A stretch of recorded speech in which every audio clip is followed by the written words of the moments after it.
wasiirka wasaaradda xiriirka golayaasha iyo arrimaha dastuurka ee Jamhuuriyadda Soomaaliland mudane Maxamed Xaaji Aadan Cilmi ayaa ka qayb galay munaasabad si heer sare ah loo soo agaasimay oo ka qabsoontay hoolka jaamacadda Hargeysa ujeedkeeduna uu ahaa doolka dhalinyarada iyo wadaniyadda waxaa munaasabadaasi ka soo qayb galay xubno ka tirsan golaha wasiirada Soomaaliland maamulka jaamacadda Hargeysa iyo sidoo kale ardayda kala duwan ee dhigata jaamacadda Hargeysa wasiirka wasaaradda xiriirka golayaasha iyo arrimaha dastuurka ee Jamhuuriyadda Soomaaliland mudane Maxamed Xaaji Aadan Cilmi oo munaasabadaasi soo xidhay ayaa jeediyay khudbad aad u qiimo badan oo dhinacyo badan taabanaysa ugu horeyntii wasiirku waxa uu hambalyeeyay maamulka jaamacadda Hargeysa iyo sidoo kale ardaydii soo qaban qaabisay munaasabadaasi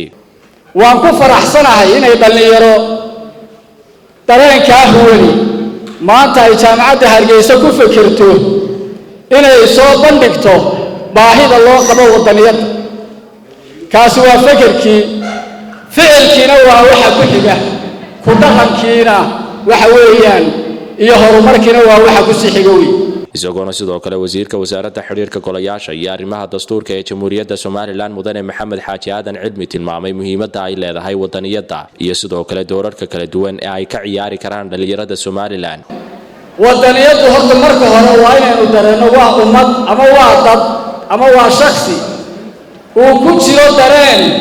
xoog badan oo ah diin jacayl dal jacayl iyo dad jacayl intuba inta horta waxa weeye waa inaynu baranaa waxa wadaniyadda aynu baadi goobayno inay taa tahay ee ma nahay waa inaynu isweydiino haddaynaan ahayn waa inaynu ahaano wax kasta oo runtii ay ummadi doonayso inay muujiso waxay u baahan tahay aqoon waxay u baahan tahay sabir waxaan filayaa aqoonteedii waad ku filan tihiin insha Allah inaad muujisaan iyo ku dhaqankeedii laakiin waxaad ogaataan inay leedahay waxyaabo badan oo ka horumaraya oo u diyaar garowdo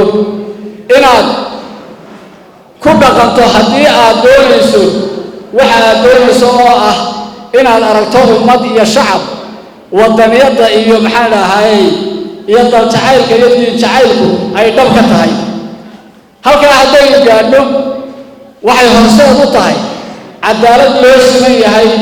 oo aynu mid ka nahay inaynu gaadhno waxaana uu wasiirka wasaaradda xiriirka golayaasha iyo arrimaha dastuurka ee Jamhuuriyadda Soomaaliland sheegay in madaxweynaha qaranka Soomaaliland mudane Muuse Biixi Cabdi ay ka go'an tahay sareynta sharciga isagoona sheegay in 1 bishii Abriil 2019 ay heshiis isfahan kala saxiixdeen wasaaradda waxbarashada iyo horumarinta sayniska ee Jamhuuriyadda Soomaaliland heshiiskaasi oo daaranaa sidii manhajka qaranka Jamhuuriyadda Soomaaliland loogu dari lahaa maadada barashada wadaniyadda taas oo hadda la dhameystiray heerka jaamacadaha dhinaca kalena gacanta lagu hayo dugsiyada hoose dhexe iyo sidoo kale dugsiyada sare